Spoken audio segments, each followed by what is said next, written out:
Hey, welcome to Hello Goals. My name is Kat Lee. And I'm Laura Wilkinson. And in this podcast, we're going to be talking about how we can set and actually reach our goals. Because how many of us set goals and then kind of never get there, or we just forget about them, or we put them by the wayside? And I don't want that to happen to you. I don't want that to happen to me. And I'm just passionate about learning about the process of setting and actually reaching a goal. And I want to take you along on that journey. So just a little bit about ourselves. My name is Kat Lee. I live in Waco, Texas, and I've been married to my husband, Jimmy, for 27 years. Hard to believe. That's a long time. That's good. And we have 3 kids. I have a 22-year-old police officer, a 20-year-old nursing student, and a 17-year-old senior in high school. So, Laura, I'm about to be an empty nester. I'm not sure if I'm going to have to adopt 12 cats or, I don't know, take up 12 new hobbies. I'm going to have to set some goals for being an empty nester. So tell us a little bit about you, Laura. Well, I'm a mom of 4, so everything you just said about your kids are like my goals. Like you have done the thing that I am currently trying to do. So I love it. So if you're bored and you need a new goal, you can come help me raise my children. Okay. So I live just down the road north of Houston, Texas, and I'm an Olympic gold medalist. And like I said, mom of 4, and I'm homeschooling now. So that's a whole new adventure. And yes, I am absolutely passionate about goals in every aspect of my life, because I think sometimes we don't realize what we're capable of until we learn how to push ourselves outside or above that bar that we kind of cap ourselves at. So I think we're all capable of more, and I am passionate about helping people reach their biggest goals.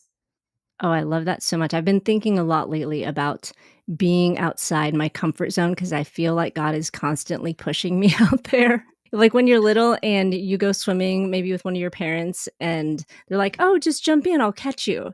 And then they keep backing up a little bit, and you have to keep swimming towards them. That's kind of what I feel like life is at this point. As soon as I get comfortable, something happens, and I have to step outside my comfort zone. But I definitely feel like that's where I have grown the most. It's definitely been not comfortable and hard, but I've definitely grown the most. Now, for those of you listening, I want to give you a little bit of backstory because I just think this is kind of fun. I remember in 2000, I lived in just north of Houston, and the Olympics were on. It was the Sydney Olympics. And I remember there was a hometown girl who I didn't know at the time who was a diver for the US team. And so we were all watching it and cheering her on. It was so exciting. We were so proud when she won. And it became my favorite Olympic story. And so you guys know a little bit about me, there's going to be a lot of sports analogies in this podcast because I love sports because it's just such a little microcosm of life. Like in one small competition, whether it's like a 30-minute pickleball game or whether it's a 3-hour football game, you have the gamut of emotions and everything. And so I've always loved the Olympics. Like I have an Olympic yearbook from, I don't remember what year, that I would just pour over. I just love the Olympics.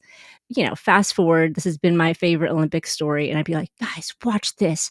She broke her foot and then she won the gold medal. And I would make my kids watch it.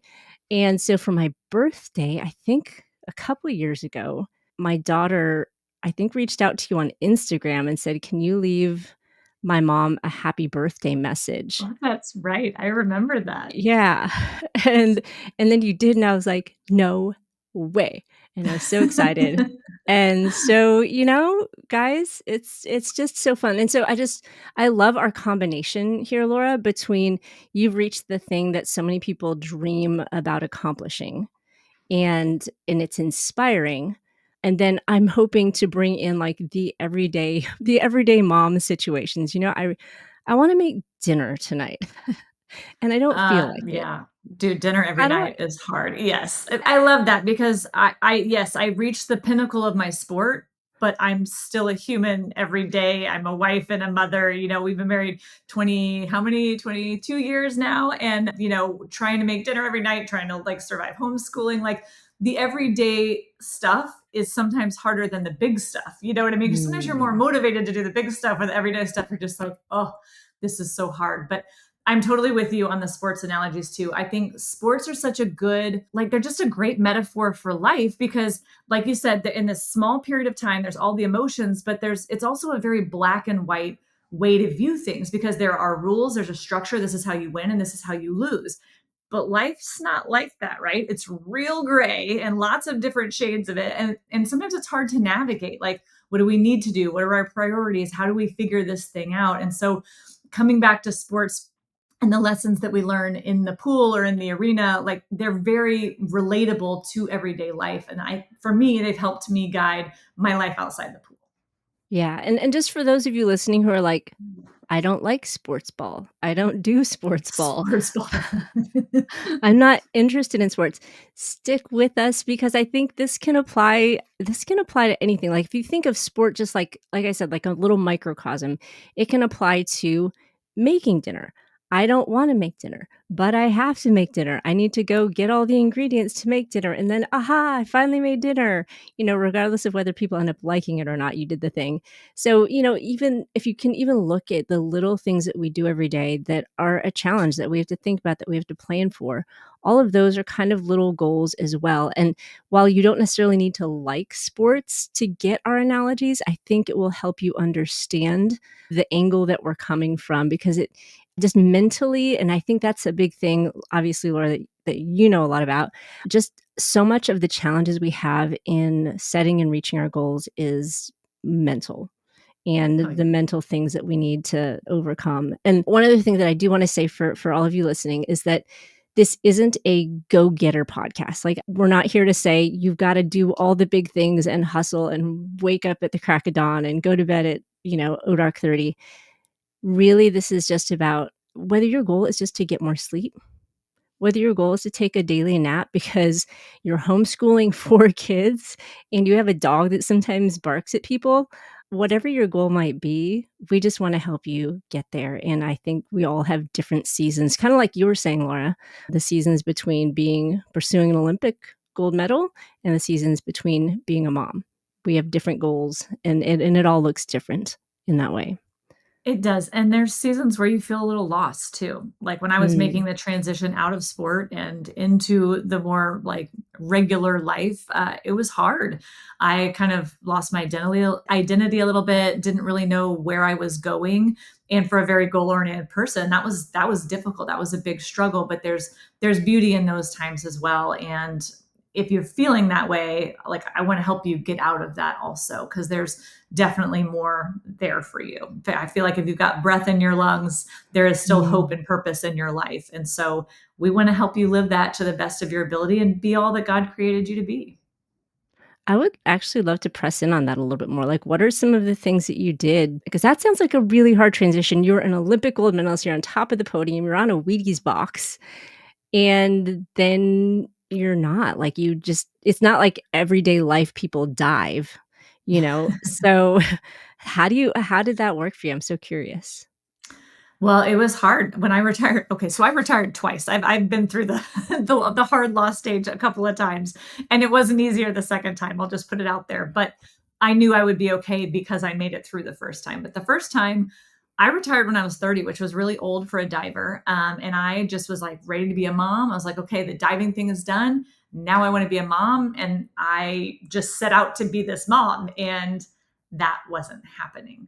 And it was Mm, really difficult because it's not like a sport where you can go train and get better and improve and do all these things and see let you're making progress toward this big goal that you have. This just wasn't happening at all. And mhm, I was like, if I don't have diving and I'm not a mom, like who am I and what's the point, like what's going on? And I struggled for a while, for a couple of years, just trying to figure that out. And I realized at one point God had brought me to Second Corinthians chapter 12, where Paul is talking about that thorn that God has put in his side. And he is mhm, begging God to remove this thorn. Like 3 times he pleads with him. And God's answer is, my grace is sufficient for you. mm, And I got stuck there. I couldn't even read the rest of the verse because I was like, his grace doesn't feel sufficient for me.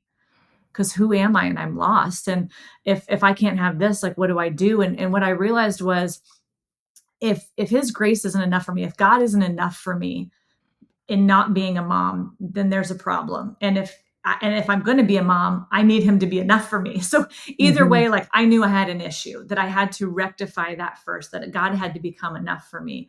And I really pressed into that. And it was months. And I felt like I went through a whole grieving process and all of that, but finally came to the point where I could move on beyond my grace is sufficient, my power is made perfect in weakness. And therefore, Paul says I can boast in all of these insecurities and persecutions and all of these different things, because when I am weak, then I am strong, because the power of Christ is resting on me. And I realized then that it wasn't necessarily about what I wanted, even though this is what I desperately wanted. It was about what he wants for me and this plan that he's written for me.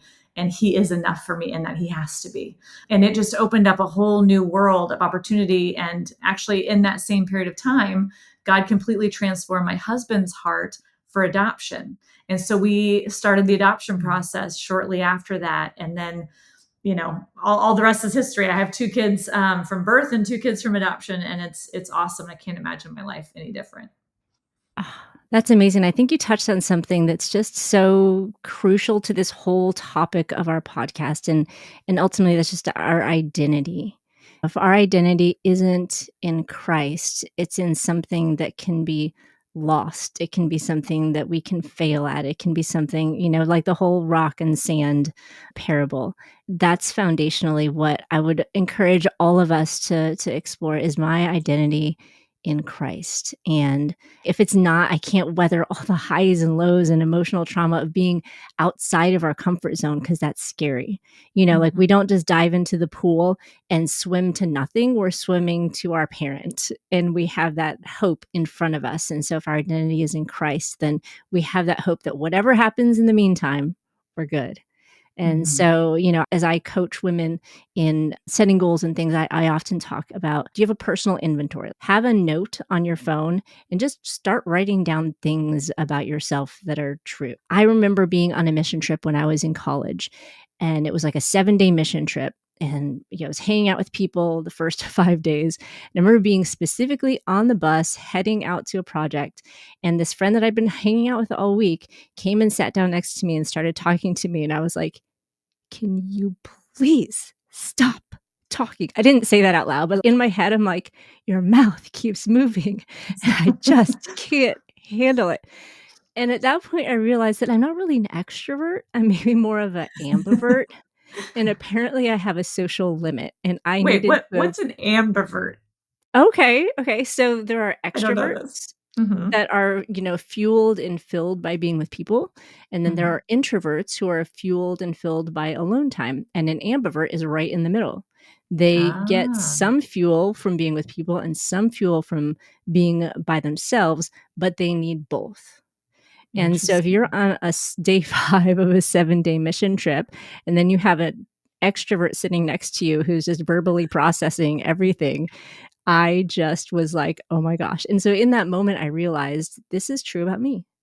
And that changed everything. Like, I was able to then look back on my life and be like, "That's why I got so annoyed all those different times. That's why I couldn't handle this or that." And as we set our goals, if you can just note, what are the things that drain you? What are the things that fill you back up? What are, when do you have the most energy? Because sometimes we just set random goals that we feel like we should set because we saw them on Instagram, and they don't really work for our lives, because you might be training for Olympic gold medal in one season, you might be raising 4 kids in another season, and those schedules look a lot different. Mhm.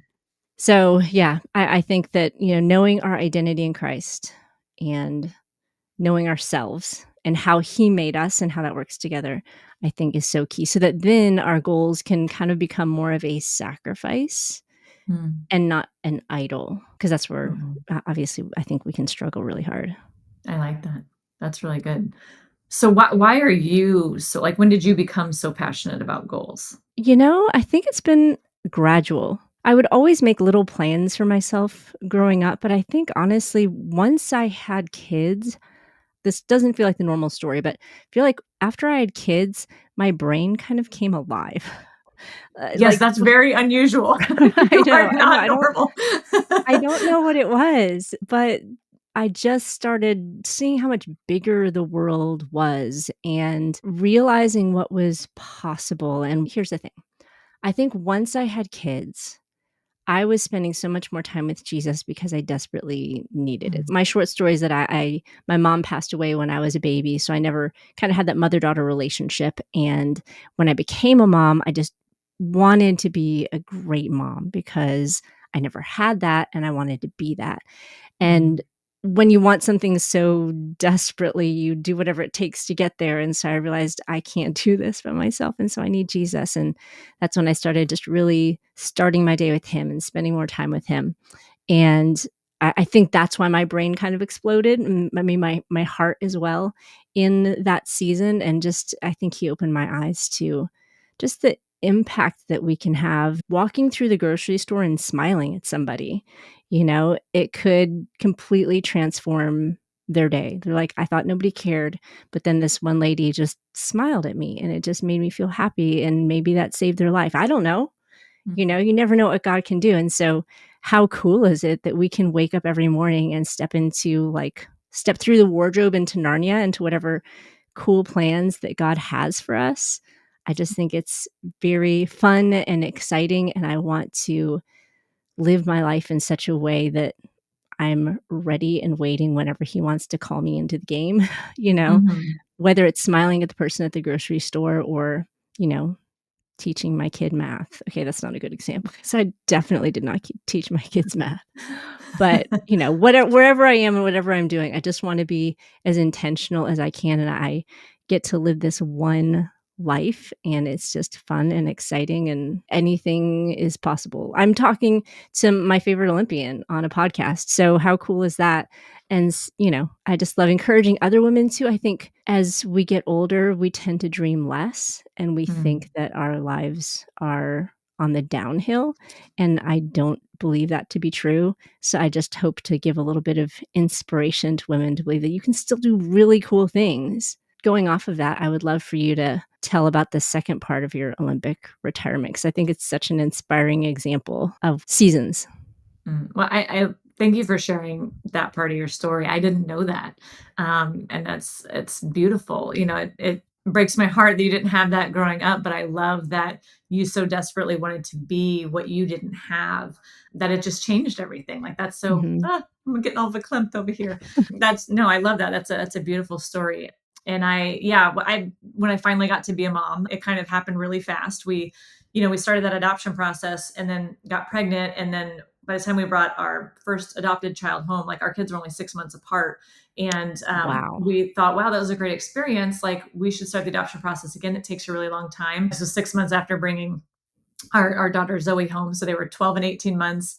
And then we signed more adoption paperwork for what ended up being our fourth child. Because 3 days later, I found out I was pregnant with my son. So we kind of went from having like one kid to knowing there were going to be four within like 6 months. It was a little insane. Wow. But they're all within 4 years, so it's a lot of excitement. It was a little overwhelming sometimes, but awesome at the same time. And I wouldn't change any of it. But as fulfilling as that was, like I still every time the Olympics came around, like there was Mm. still that like, was I done too early? Because I didn't when I retired at 30, it was because I wanted to be a mom. It wasn't because I felt finished diving. I definitely needed a break, but I don't think I retired necessarily for the right reasons, Mm. or I didn't see it through. I don't know what you want to call it, but that itch was kind of still there. And I remember watching like the 2012 Olympic Games, kind of frustrated because I felt like I could have been in the mix. And then 2016, and I had gone with media to be there on the, for the media side, like interviewing people and things like that. And 2016, I got to be on the pool deck seeing all of it too. And it was just like, man, I wonder if I could do this again. But here I am. I was like 36 years old at that time. And, I just wasn't sure kind of what I was doing. But my husband said, hey, look, why don't you take the fall and just be all in, like just do it for like 4 or 5 months. You'll know at the end of 4 or 5 months, like all in, if like you're just too old, you can't do this anymore, or if you want to keep going. And by January, I had my entire 10-meter platform list back off. So I was like, okay, I guess I'll give it a whirl. And it was really funny because the same day I kind of announced my unretirement, I got inducted into like this International Swimming Hall of Fame, which you're supposed to only be inducted into when you're like retired. I was like, oops. And so that was kind of an interesting thing. So I got back into it, not really knowing where I was going. But I thought, wow, like I just only know how to plan for a quad. Like every 4 years, it's an Olympics. That Mhm. I had done three of those cycles. That's what I knew. This was now like 2017. So I thought, well, why don't we go through 2020 and just kind of let's just see what happens. And things were going well. I had gotten like second at nationals. I was being invited into camps and invited into World Series and things, big competitions to be a part of. But we were struggling bringing our fourth daughter home from Ethiopia. There was a lot of issues there, just a lot of political turmoil and stuff. We finally bring her home in 2018, but she's really attached to me. I can't like get her off my hip, And so like there was some adjustment there. And finally, when I was able to kind of get back into training and back in the swing of things, like mid 2018, there was something wrong with my arm. And this set up a whole series. I found out I had to have a plate in my neck. I had a 2-level cervical fusion, which took me an entire year to recover from. And then I got back into training again. And then COVID happened and the whole world shut down. They postponed the Olympic Games year. Like it was kind of this really wild journey. And then during COVID, we didn't have access to a platform for a year. So I ended up going to the 2021 Olympic trials. I had qualified for it and was going in there, but I literally had just a couple of months of training on a platform. Like I felt very unprepared, which was weird. I'd never gone into a big event like that, just unprepared. And so that was really frustrating to me. And people were so kind and so nice. I think they even gave me a standing ovation. And I didn't even realize it because I was so angry because I felt like I was diving so bad because I Mm. had no training under my belt. So it was not like the meet I had envisioned or what I wanted it to be at all. Like I did not hit those goals, but I can look back and realize that, okay, goals are great Mm. and they're always worth pursuing because like a lot of times that just drives us to go to the place we need to go, but we Mhm. don't always need to achieve the goal to have an amazing experience. Like my kids got to watch me train. Like I had to end up training out of the house a lot of the time. So they got to see not just mommy leaves and goes works hard, but they got to see me blood, sweat, and tears here in the backyard or up in the game room working out. Like they got to be a part of that. They got to come to the workouts. They got to see the meet, and that was really special. And like How looking old back, were you at that point? I was 43 at Okay. the 2021 trials. So yeah, I'm getting up Y'all, there. But that's just amazing. well, but I think what's important that I've realized is I think it's important to set really big goals to like push yourself out of Mm. your comfort zone to do things that you can't do at the moment to try to do these new things.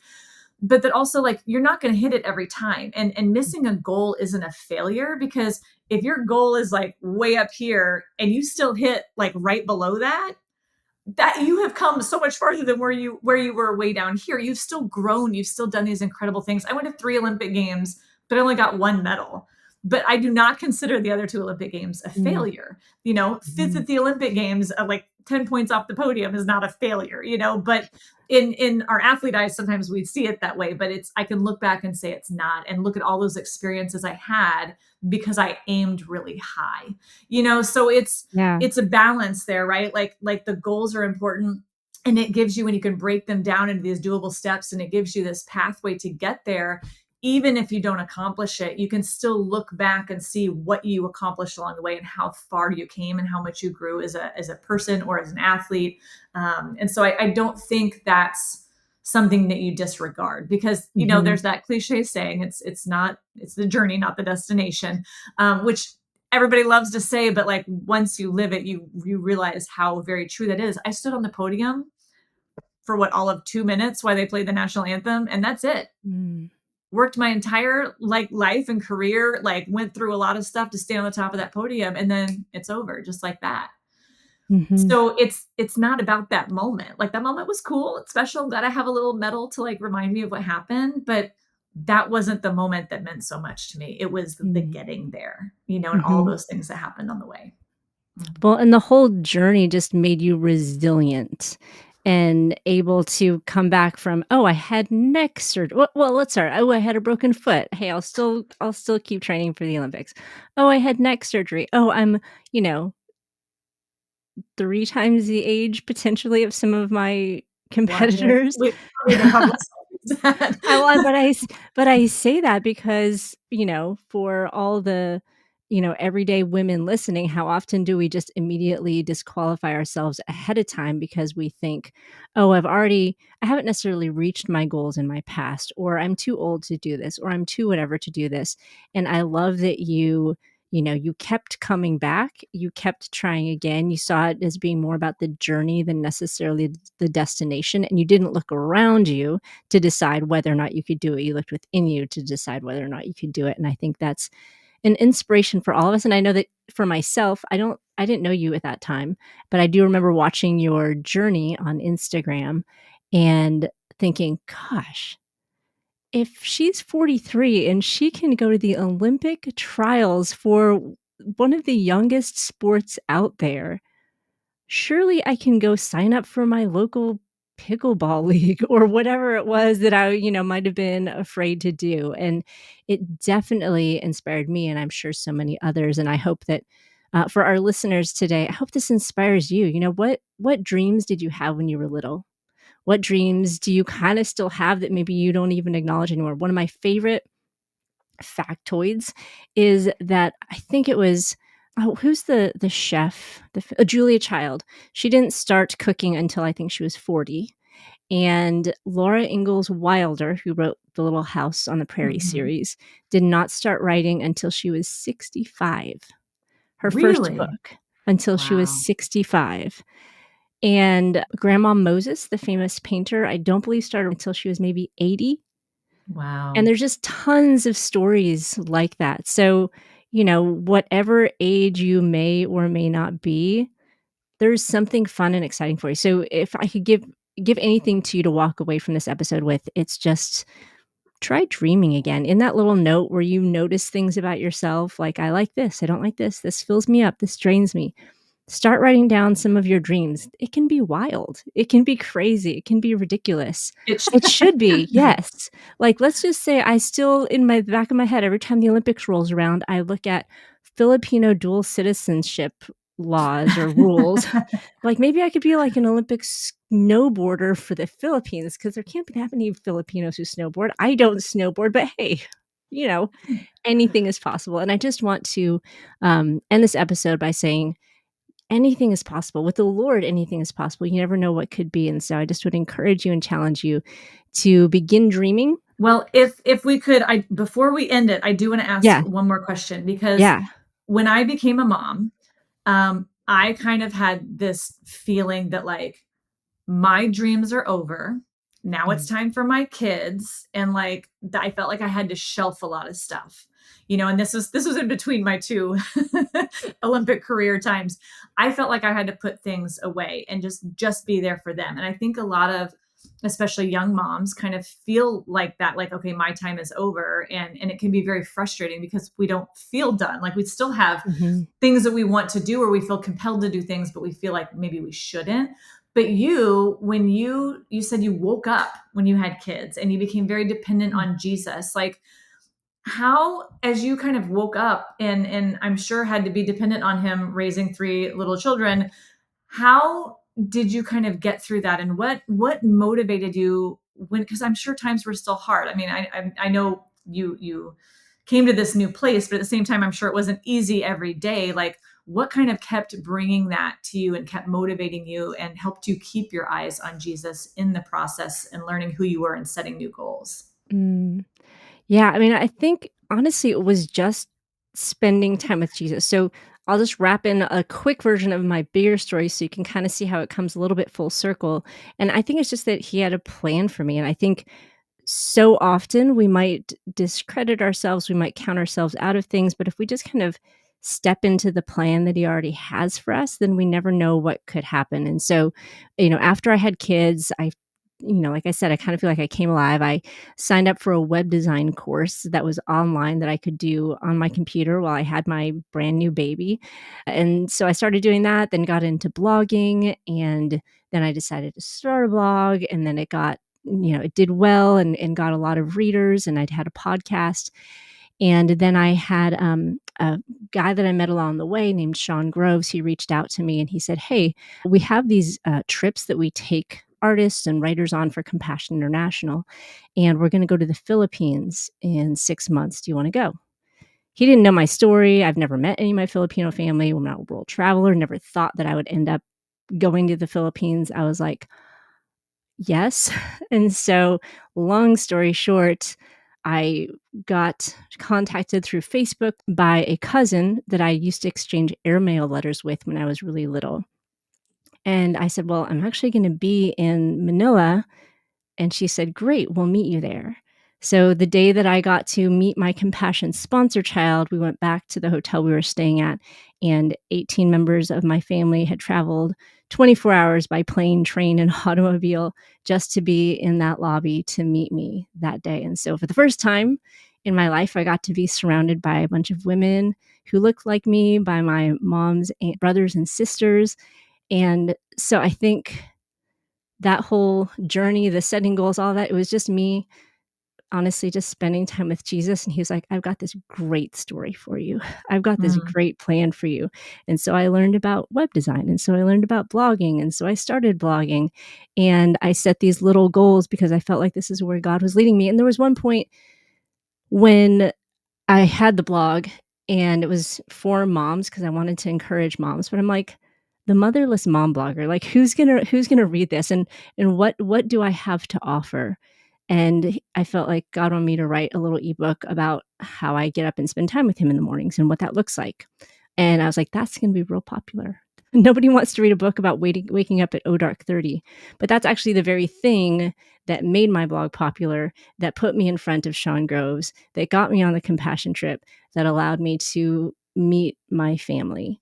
And Mm. so I just think that honestly, that sounds kind of cliche, but it was just being with the Lord, just spending time with him and following the next steps that he had for me along the way. So I He has an even obviously better imagination than we do, doesn't he? right? Right? In no world did I ever think any of that was gonna happen. So Mm. so yeah, I would say it God has great adventures for us, and he's really cool, and he has cool plans for you and a wild imagination. So dream big and spend time with Jesus, and you never know what's gonna happen. So for those of you listening, thanks for joining us on this episode of the Hello Goals podcast, and I hope you'll join us next time to learn more about how do we set and how do we reach goals, because our ultimate goal is for you to reach yours and to be our next guest on the Hello Goals podcast.